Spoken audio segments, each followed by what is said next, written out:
Bismillahirrahmanirrahim. Inshallah, we're going to have an event by Yusuf Estes, who's the National Muslim Chaplain. Inshallah, he's going to give an introduction, question and answer. Bismillah, alhamdulillah, wa salatu wassalamu ala Rasulullah.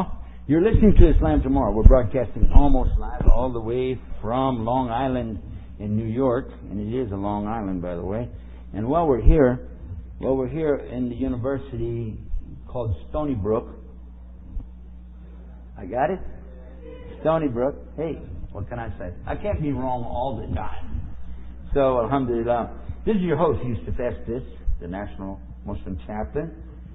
And for a rebroadcast of this and other programs, you can visit us on the internet at www.islamtomorrow.com. Our website's open 24 hours a day, and there's always plenty of free parking. In New York, that's a precious commodity. So, alhamdulillah. Our subject today really is more or less a workshop. We're going to entertain some questions. I would prefer, if you would do this for us, please, to write your questions down, okay, so that as I'm talking, that we can get new questions up. This really helps a lot in the interest of time, and also for our listeners, so there's not a long dead space where I'm listening to you, but they can't hear what's being said. The questions that have already been proposed in regard to our Dawa workshop, I would like to begin with those. But not before I begin like Muslims are supposed to begin. And Alhamdulillah Rabbil Alameen, wassalatu wassalamu ala Rasulullah Kareem, wa ala alihi wa sahbihi ajma'in. Ashhadu an la ilaha illallah, wa ashhadu anna Muhammadin abduhu wa rasul. Ma ba'd. The praises to Allah, the peace and blessings be upon His last and final prophet, Muhammad. I bear witness in open testimony there's no deity to worship except Allah alone, and He has no partners.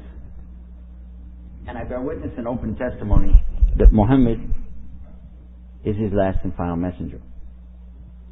And to proceed, I would like to first talk about the word Dawa itself. What is Dawa? What does it mean? Dawa is an Arabic word, just as the word Islam, the word Quran, the word Allah. All of these are Arabic words. And very frequently I find that people, and I'm talking about Muslims, don't really know the depth of the words, therefore they don't appreciate what it is they're actually saying.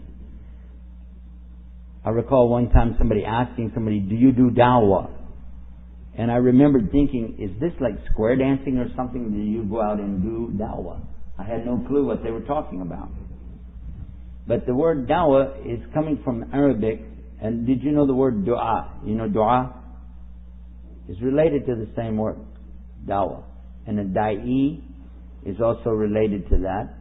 Du'at is related to that. And the root of it means to invite. It's a call or an invitation to come to something. And in this case, you're inviting people to come to Islam. And before you go any further, this is key. This is the muftah. The key to the solution of the problem of Dawah is to know what you're calling the people to. And if you said, I'm calling them to Islam, alright, do you really know what the word Islam means? Because if you said Islam is peace, please don't call anybody else to Islam until you get some knowledge yourself. Because Islam is not peace.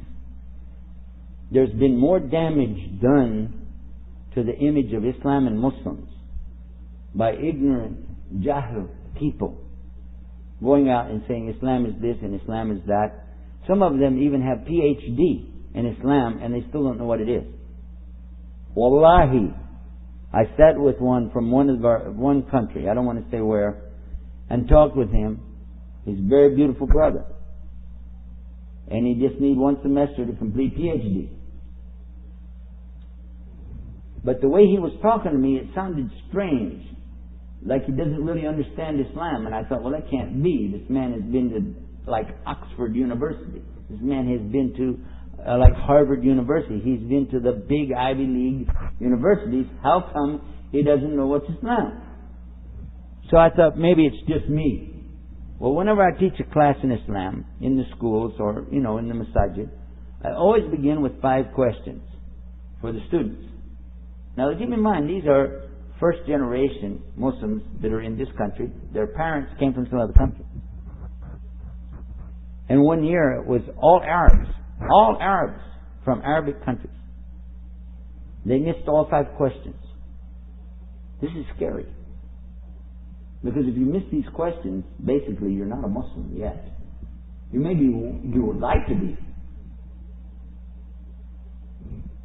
Give you some example of that, just so you can see the dangers.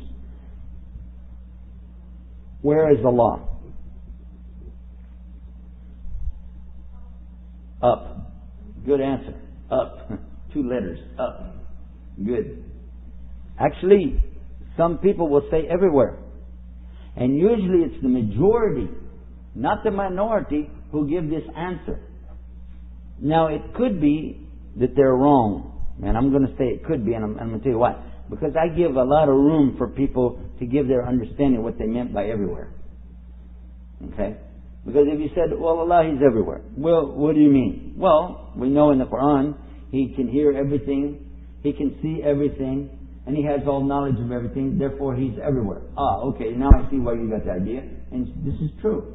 But the part that doesn't work is, we don't say Allah is everywhere. His hearing, His sight, and His knowledge is everywhere. But if you put Allah actually physically in the creation, this is no longer Islam, this is pantheism. Okay, my degree work is in religion, so I understand this is a religion called pantheism, where everything is Allah. There isn't anything except that it's Allah, according to them. That doesn't work. Why? Well, if you said everything is Allah, then Allah's in His creation, then, so He's in a beautiful sunset. Yes. The rainbow. Yes. He's in your toilet. A'udhu billah. He's in HIV virus. A'udhu billah. No way. You would never accept that. So, you go back and look at the Quran again, and several times, not just once, several times, Allah tells you that Hu Alladhi, He is the one, khalaqa, He created samawati wal ard, the heavens and the earth. Thumma, we said Sitta Yawm, fi Sitta Yawm, which means 6 days, or periods of time, Yawm. Thumma, and then Astawa al arsh. Then He went up and is over His arsh.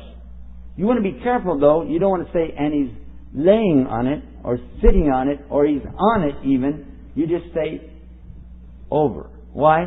Because if you try to give that, you're still doing the same thing. You're giving a definition to Allah which compares to His creation. You have 2 very clear statements in Quran that negate that. Laysa kamithlihi shay'in, and the other one, walam yakuluhu kufuwan ahad.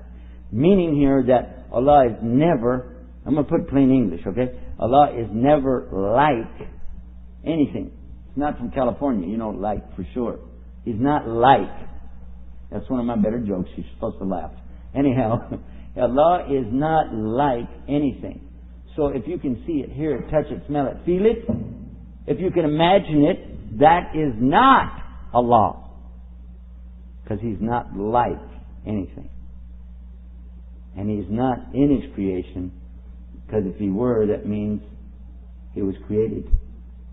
And if you did that, you'd have a new problem. Who created Allah? Oops. So that's what makes us really different from all other religions. Allah is never, ever in the creation, under any circumstance. There are those who will try to argue with this, and they claim to be in Islam. Why? Well, because they want to pray to something that Allah created. And they know they can't do that if you leave Allah outside of creation. Some like to go to graves and pray to graves. Others, they want to pray to human beings. And some want to pray to someone who can give them like magic, or they worship these things. And all of this is going out of Islam. So that's the first point. And it saves you too when you come to the questions that the enemies of Islam will bring. And the enemies of religion have been around for a long time.